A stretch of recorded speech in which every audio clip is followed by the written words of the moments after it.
So, I actually have like 3 or 4 scripts that I'm in the middle of writing, and I'm postponing them because the Cleaning Lady season 3 finale has me livid, and I need to talk about it. If this is your first time on my channel, I made a video after season 2 of The Cleaning Lady where I expressed some frustrations on decisions that were made. I think I also said I wasn't planning to return for season 3, but clearly I did. I heard Kate Del Castillo join the cast, and as someone who has a bit of familiarity with Mexican cinema and telenovelas, I'm a fan, so I was eager to see her on the show. In retrospect, I am flabbergasted that I thought anything good might come out of this, given that I was pretty irritated with most writing decisions last season, but I'm a fool for coming back, and I'm going to rant about how stupid the season was.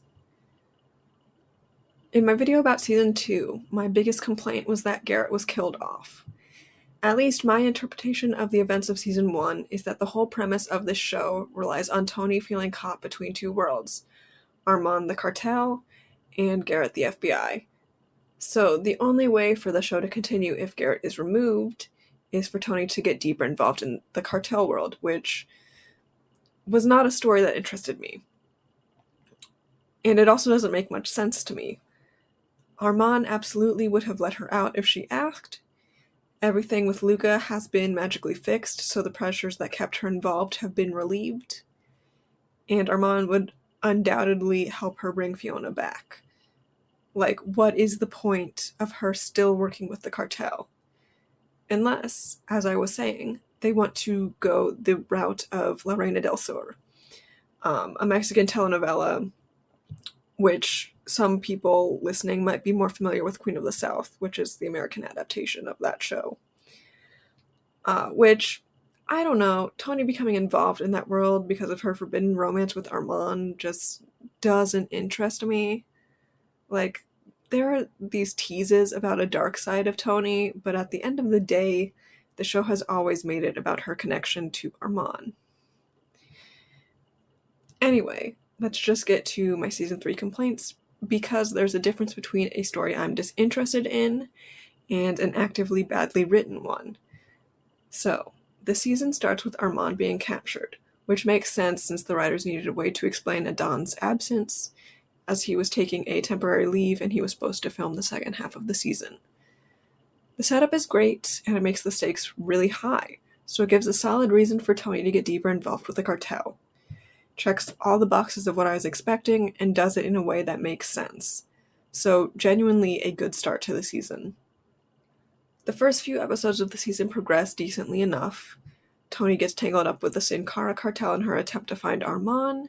She meets Ramona, Armand's aunt, and the head of the cartel, played by the magnificent Kate Del Castillo, and Jorge, Ramona's younger brother, who is her second in command, but also a lawyer. It doesn't make sense. Don't think too hard about it.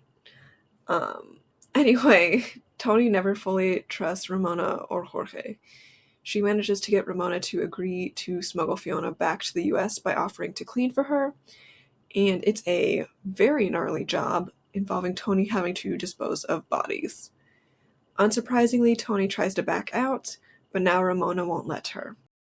Because of drama I don't really care to go into detail about, Tony ends up learning that Ramona's enforcer, Dante, has a stash of drugs that was found in the van that had grabbed Armand, so it looks like he is the individual who had kidnapped Armand. What really doesn't make sense is that Tony has basically been written as a pacifist. She's never been willing to resort to violence, and yet she decides she's going to find Armand on her own, given her hesitance to trust Ramona or Jorge, especially now that she is questioning if they know that Dante might be the person who has Armand. And for the record, this is true because of course the show has to speedrun every plot point.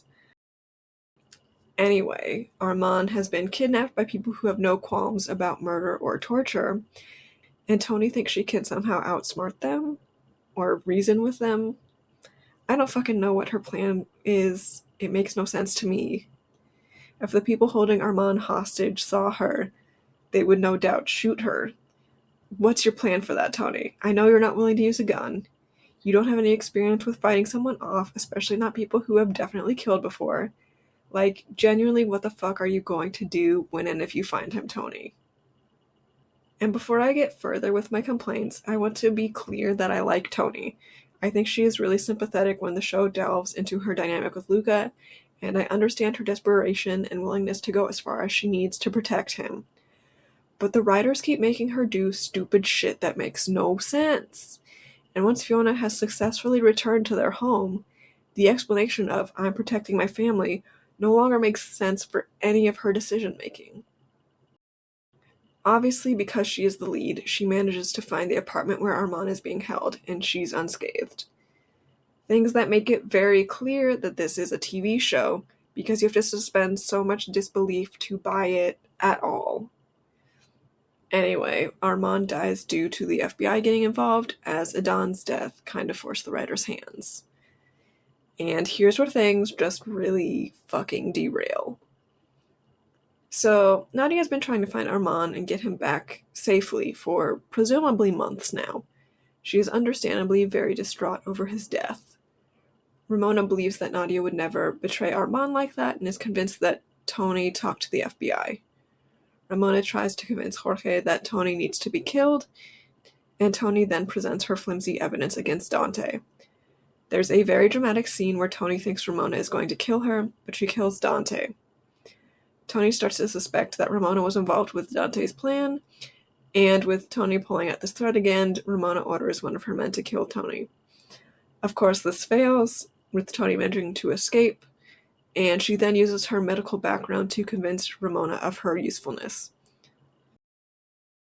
But, you know how I was complaining about Garrett's death? Guess what? Tony has been unintentionally feeding info to the FBI, because Garrett's replacement has befriended her and secretly been watching her.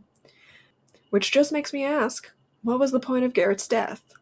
We're back to where we were last season with Tony caught between the cartel and the FBI. It makes it so obvious that Garrett's death was just for the shock factor, for things to not have changed. And before Tony learns that she's the leak, she manages to prove herself to Ramona by figuring out what her illness is. Meanwhile, Jorge has been unsatisfied with Ramona's leadership and has been making some moves to take over.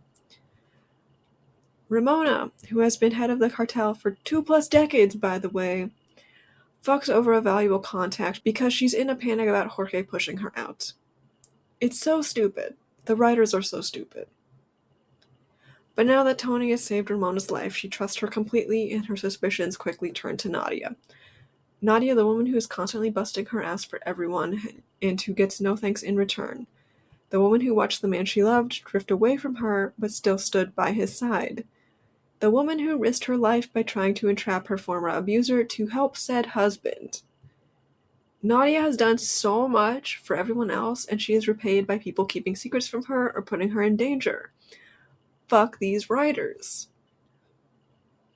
As you can probably guess where things are going now that I'm getting really upset, Ramona calls on one of her hitmen to kill Nadia.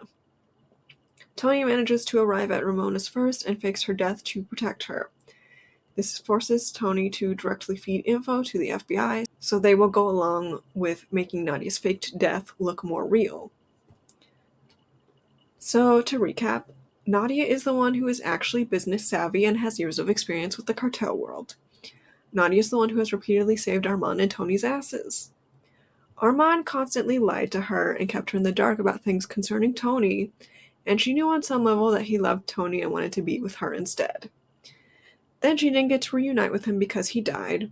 Also, didn't mention this yet, but because of her refusal to work with the FBI and turn in her husband, her accounts got frozen by the FBI and she got arrested when she tried to buy a house and hold on to what was left of her dream life. She gets out of jail just for Ramona to immediately turn on her. Anyone else furious, or is it just me? Anyway, as I said, her death is faked, so she should be able to make a new life for herself and find some happiness, right? Even though she has just lost absolutely everything she's been working for, she deserves to make a new life, right? The writers fucking killed her off still. Ramona figures out that Tony faked her death and does it herself. The fact that the writers did this just infuriates me.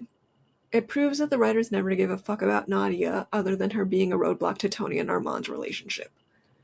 Like, the writers have had her be a punching bag for 3 seasons, and once Armand died, they were like, well, I guess there's no use to this character anymore. Go fuck yourselves. Nadia has the perfect background to be in this position that the writers are clearly trying to force Tony into. It would make sense for Nadia to become the head of the cartel, or at least be at the top of one. What can Tony do when she is so resistant to violence? Like, there's a scene where Tony and Jorge are about to be taken into ICE custody, and when Jorge manages to get the upper hand and leaves them stranded in the desert, Tony was thinking he was too harsh. Ma'am, these are violent, xenophobic people who think it's fun to terrorize desperate poor people who are entering the country because they have no other options. What the fuck do you mean that Jorge was too harsh? This is the woman I'm supposed to believe will be head of the cartel.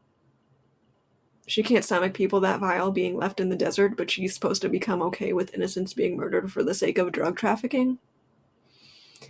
You throw away the one quote-unquote outsider character that makes sense to take over the cartel and I'm supposed to care about where things go from here? Be fucking serious.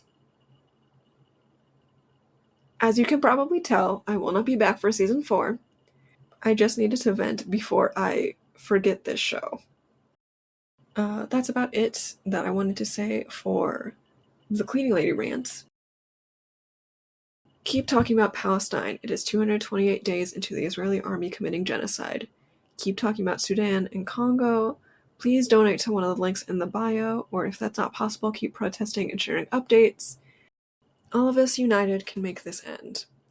Also, please stay safe and healthy. COVID rates are rising again in many places, and bird flu is starting to become a concern as well. Please be careful when consuming animal products. Please continue masking or start masking again if you've stopped. There was a new vaccine that was made for recent COVID variants back in September. So now's a good time to get a booster. I just got mine last week. Or if you didn't get it back in September, October, November, it's a good time to get it the first dose. Hopefully I'll see you again soon and have a great rest of your day.